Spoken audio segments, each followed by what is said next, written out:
Aloha. You know, we at Hawaii News Now are proud to present a half hour of television that we believe will change many lives and improve the quality of life in Hawaii. Now, this is the second edition of Prescribing Hope. The first introduced us to a dedicated street medicine team led by Dr. Chad Koyanagi. Now, their work gave us hope that the tragedy of the homeless mentally ill could be overcome by new science and sincere compassion.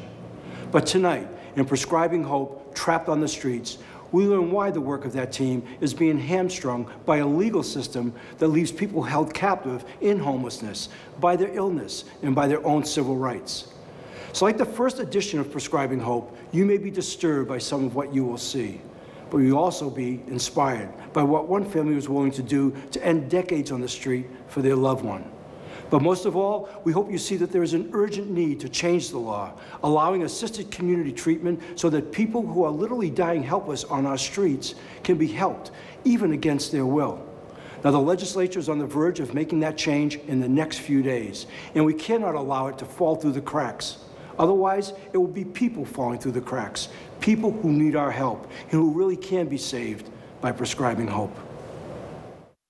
Prescribing Hope, Trapped on the Streets, a Hawaii News Now presentation, is brought to you by the Queens Medical Center, Hawaii's healthcare leader for 160 years.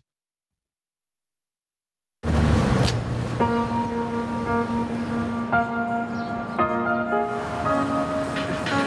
even if he did, he was so used to lying about raping underage children. Oh, come on, let's go, let's go.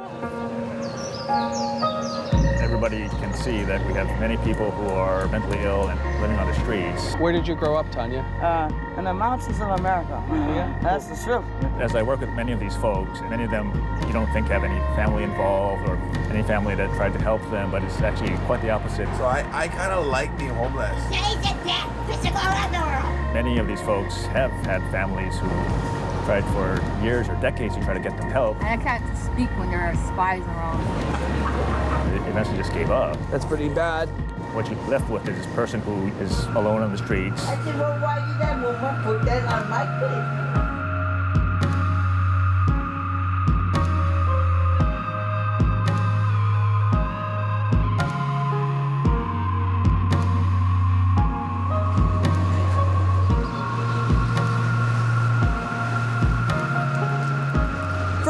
Patients incapacitated by mental illness in Hawaii, years go by, and for many, nothing changes. Despite repeated offers of help, most continue to fall deeper into their sickness. Mental health advocates say a new law designed to improve access to care is now the reason most of those patients aren't getting treatment.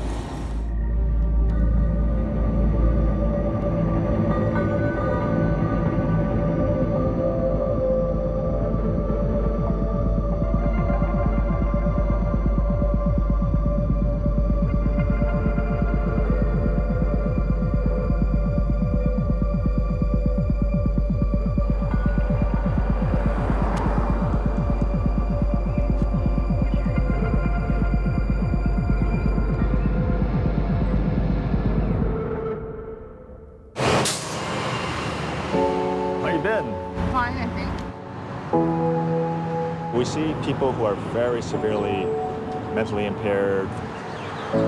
Everyone thinks they're some expendable person in our society who nobody really cares about, but that's totally not true. What happened to your leg? I know. There's 7 of us. I'm second eldest and she's second youngest. So I'd seen her by Kmart, by 7-Eleven on Gillingham, and I would always stop by and, you know, just see how she's doing, and it was never an eye contact. She would always look away from me. You know, like they're spying on you. It's an agonizing game of cat and mouse that's gone on since Jeanette Sarakaku graduated high school. For 35 years, she's been lost in a disease that manipulates how she thinks, feels, and acts. Because of her paranoia, we filmed from a distance. Cheryl Sasaki says signs of her sister's sickness first appeared when she was just a girl. I noticed when she was actually in intermediate, she was very passive and timid. I remember a lot of the time she was just always sad. You know, I know she got teased a lot, you know, and the friends were a hard thing for her to get. As time passed, her condition manifested. Cheryl says doctors diagnosed Jeanette with bipolar disorder shortly after graduating from Kalani High School. You know, our whole family went to see a state psychiatrist, Dr. Lunan. He said at the time, and it was probably in the 70s, that the state couldn't do anything because she's not hurting herself, she's not hurting anybody. Mental health advocates say despite changes in the law, that same explanation has kept Jeanette trapped on the streets for close to 4 decades. Used to be the only way a person could be forced to take psychiatric medication in Hawaii was if they committed a crime or had a legal guardian. But in 2014, the legislature passed a law called Assisted Community Treatment. It allows the courts to order a person to take medication if they're proven to be an imminent danger to themselves or others. It's a threshold the majority of Hawaii's homeless suffering from mental illness don't reach. When is the last time you seen a doctor? For Anything. Dr. Chad Koyanagi heads up the Institute for Human Services Psychiatric Street Medicine team. Try to feel how heavy this thing is. Oh. He's the only psychiatrist in the state who goes into homeless camps to engage and treat patients. somebody could have put needles in my leg in my sleep because you see got markings. Would you ever take psychiatric medications? No, I won't. I'm not crazy enough. He diagnosed the 56-year-old with schizophrenia. People with schizophrenia can have auditory hallucinations or delusional thinking, believing people are trying to harm them. How are you, Jeanette? The doctor's been trying to convince Jeanette to accept treatment since he first encountered her when he was still a student back in med school. Want to do it? I don't know. I gotta think it over. Oh, she's probably the only person I can think of in my 20-plus year career that has not improved. Other people who have been untreated and homeless that long usually have ended up passing away. Without ever knowing the other existed, a sister and a psychiatrist spent decades attempting to rescue Jeanette from the symptoms of her mental illness, but both were rendered powerless by the law.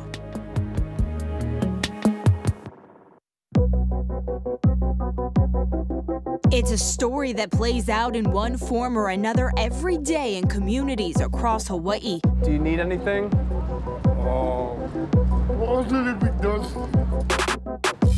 On sidewalks and at the bus stop, these are the faces of the lost. People who slip through the cracks of a broken system, held captive by a wicked disease that tricks them into believing they're okay. A lot of people don't even realize that they're ill. They don't understand what circumstances they're living with. Wrapped in a blanket stained with feces, Shatanya Tyler is a fixture at the bus stop outside Harris United Methodist Church. How you doing today? Fine. So what's going on? Joining the street medicine team on this outreach is emergency room doctor and Lieutenant Governor Josh Green. He's here to see firsthand the law's impact on the ability to provide treatment.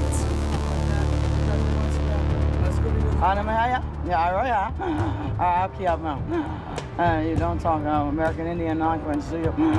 That's a shame. That's a shame. Dr. Koyanagi diagnosed Shatanya with schizophrenia. They also believe she's suffering from severe sores on her legs that limit her ability to move. Are you able to get up and walk? Not yet, not yet. The team's been visiting her every week for the past 8 months. Despite repeated offers of medication and other treatment, it's a concept that's never really sunken in. One of the reasons that we wanted to meet you was because Dr. Chad is really great at helping people with their thoughts and helping them, you know, with... Scientists, FBI. Normally folks don't accept treatment services in the streets. Usually people just say, no, I'll be fine, I'll do it later. May I listen to your lungs? Would that be okay? Incapable of understanding or even ever truly communicating, it's blatantly obvious Tanya is severely impaired, both physically and mentally. Big deep breath. Awesome. Yes, true. Deep breath. That's it, sweetie. Deep breath. But since she's adamant she's okay, there's nothing anyone can do because she's not suicidal or threatening to hurt anyone else. Tanya, we will keep coming and offering help if you need, okay? I appreciate it. I am an Right now, the laws focus more on people's civil rights than protecting their access to treatment. Because the medicine's helping, let's try to find you a small apartment. On average, it takes a year's worth of these weekly visits to convince someone suffering from mental illness to start taking medication. In order to speed up the process, IHS is now backing a proposal at the state capitol that would expand the definition of what it means to be in imminent danger to self or others, making it legal to force treatment on people whose health status is so compromised that if nothing's done, they're at risk of serious medical illness or death. I'll tell you one thing though, so I mean, it's so bad, so I know you couldn't handle it, so you could have went along with it. I want to know you didn't know what I was talking about, for one. It just makes your brain work a little bit better. Would you like to try it once to see if you felt better? I should lay down, so I'll take care of someone you didn't know what. You didn't lay down. One thing I want to know is that to one. So just one, shut up, just a one. Is she capable of consenting? See you later. We'll try to help you the next time, okay? Just lay down, I give it a good one. And I wasn't sure if I could make one.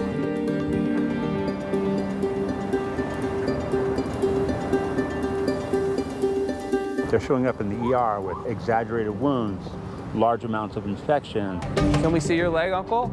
Oh, yeah, I do. You had skin graft here one time, huh? Yeah. And then we end up having to have them hospitalized and possibly amputation because of the degree that they're decomping in the community. This could be all avoided.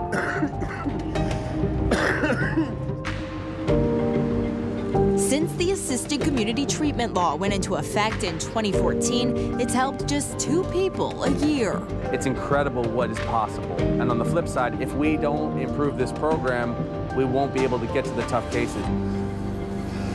We can't just watch anymore. People just pretty much dying on the street. We need to be able to step forward and be bold about really doing something about this. The medication they used to treat the mentally ill has greatly improved from what it used to be. A few decades ago, psychiatric medicine left many patients feeling drugged. This medication comes in a shot now, which is called Invega Sustenna, or the newer generation of antipsychotic medications used for conditions like schizophrenia. Dr. Koyunagi's gonna give you a shot. Yeah, right here. The injection is administered once a month.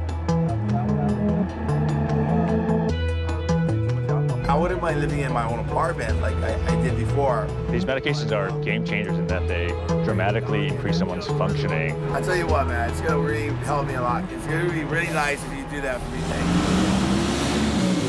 Ben Tapora is diagnosed with schizophrenia and lived on the streets of Kapahulu for 10 years. This is my 3 belongings I got right here. You're gonna take it with you? Correct. 2.5 months after his first injection, Thank you. 1, 2, 3. he moved into a shelter.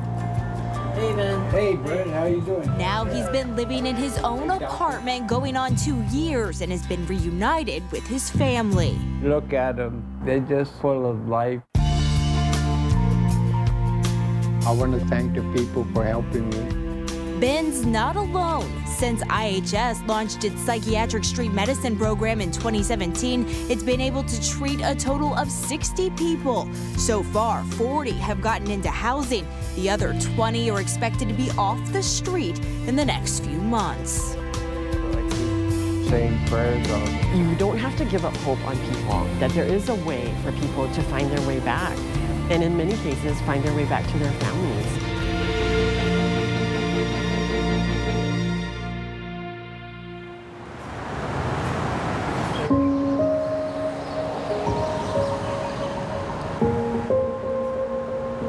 For Jeanette Sarakaku, it was chance that initiated an opportunity for change. Hey, hello. How are you, Jeanette? It wasn't until she was featured in the Hawaii News Now documentary Prescribing Hope back in 2017 that Cheryl Sasaki and Dr. Koyanagi finally crossed paths. I was just kind of running in circles. I didn't know where to find the help, and when I saw Prescribing Hope on the television, it was like my missing link. She immediately tracked down the doctor. And he called me that night. Dr. Koyanagi brought up the option of obtaining legal guardianship. Getting that court order would allow Cheryl to make healthcare decisions for her sister. I said, you know, hell, I'm gone this far. I'm not gonna give up. You know, if this is the only way, then this is gonna be the only way. Together, they worked through the process. Well, it took a while. The courts didn't have rooms. You know, they do these court cases once a week. Time is only part of it. The costs are staggering. And it's almost $10,000. Cheryl also needed Jeanette's permission. During the course of this time, I had to talk to her, and I said, you know, I'm here for you. I'm going to help you. There's so much legal things nowadays, so I told her I'm going to go to court. We had to serve her papers, so I kind of just explained it to her. And then she signed it. I thought she was going to go off and say, you know, no. It took 6 months for a judge to approve the petition, but after all the paperwork was in, Cheryl finally had the power to make a real difference in her sister's life. So she gave the doctor the go-ahead to start treatment.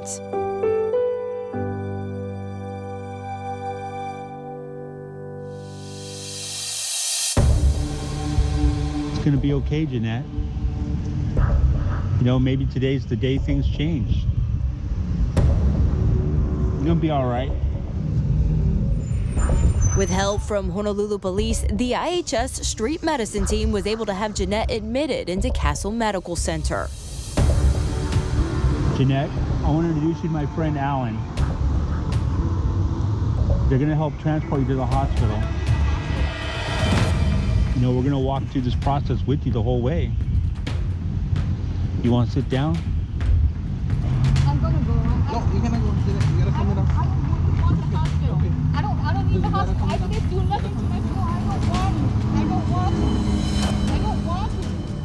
Why are you putting me through this for, mister? I don't want to go. I said I want to stay here. I want to stay here. I just want to stay here. Mister, I didn't see it. There you go. There you go. Jeanette, relax. Jeanette, relax. Relax. Stop twisting. If you keep twisting, you're gonna hurt yourself. Jeanette. Let go. Jeanette. Sir. Jeanette, just calm I down. didn't ask for this treatment. I understand. Then how come you keep doing it to me? Because we care about your well-being. No, We're you worried never about robbed me. That's why it's it. We going on. don't want to rob you. This isn't a choice anymore, kid. You gotta come with us. Like. We gotta go. What over here is gonna go with us? This stuff right there? I don't know yet. I can't even feel nothing. Pick up my lid. Jeanette, we need to know what's the rubbish and what's not. I said to push it all the way to the hospital. I don't need to touch my feet. What about this Like, one? take this with you. Yeah. Just come with you. Okay. Here, put this on that. We knew it was going to be a painful, emotional experience for her, and we cringe when we have to do that because even though it's the right thing to do, at the moment, she's begging us not to take her to the ER. The day he called me, he's like, you know, we got her, and she's at Castle, and you know, it's like boom, boom, boom, and it was like so intense, like just a short period of time.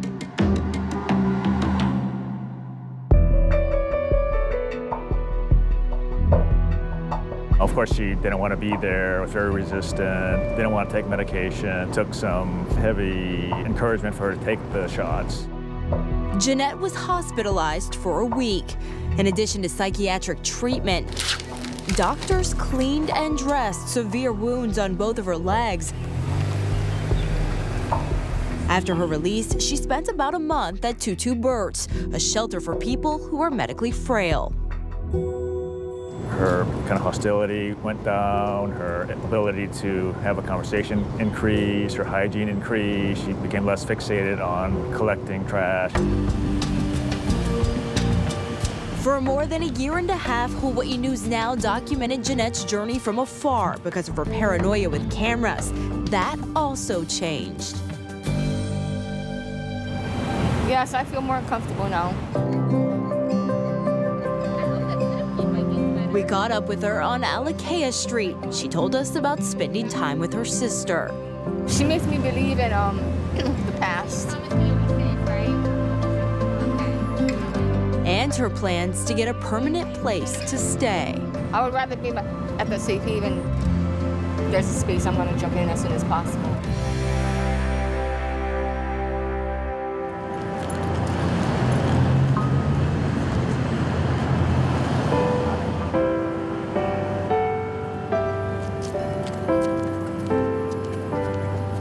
Five days later, Jeanette, she moved in. how are you today? Fine. Look so great.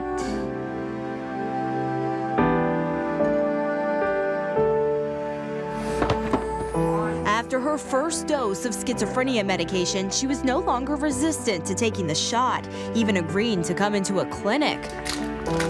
Something she had been against for decades. Okay, 1, 2, 3. She smiled more often and began offering others a glimpse into who she really is. You're a great conversationalist, I'm finding out. She also showed ambition. How's everything going on in your life? Well, I'm hoping for the better. Better, yeah? You're in housing now. Eager to work in the kitchen at her new home, Safe Haven. If they offered me a job during the daytime, I would help them cook. Wow, awesome.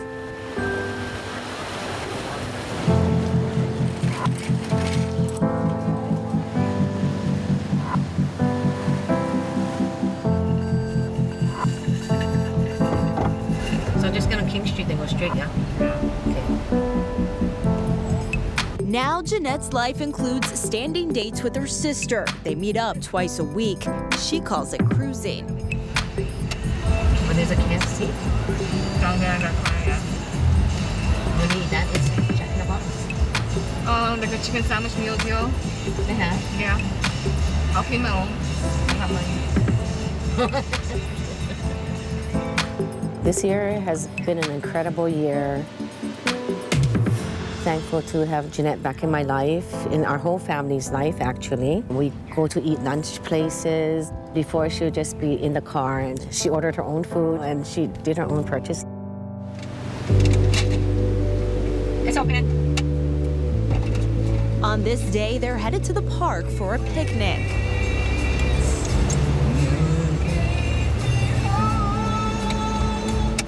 She sings songs with me in the car. You know who sings the song? Yeah, Taylor Dean. Some old memories are also coming back. And she remembers all the old eating places, but they're not around anymore. Oh, there's a nice shaded table, yeah? We sat at last time. Not long ago, Cheryl had lost all hope that days like this would ever come.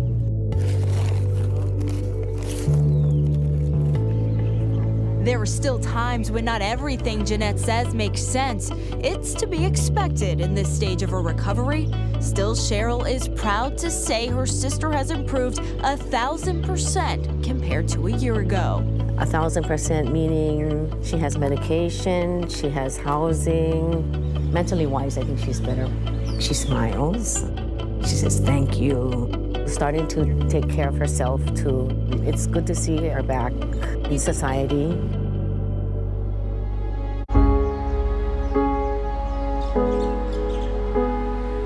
It took 35 years, but Jeanette is finally free. No longer a hostage of her paranoia, but a survivor who managed to escape the filth of the street. She'll tell you how. Help is inside of that needle.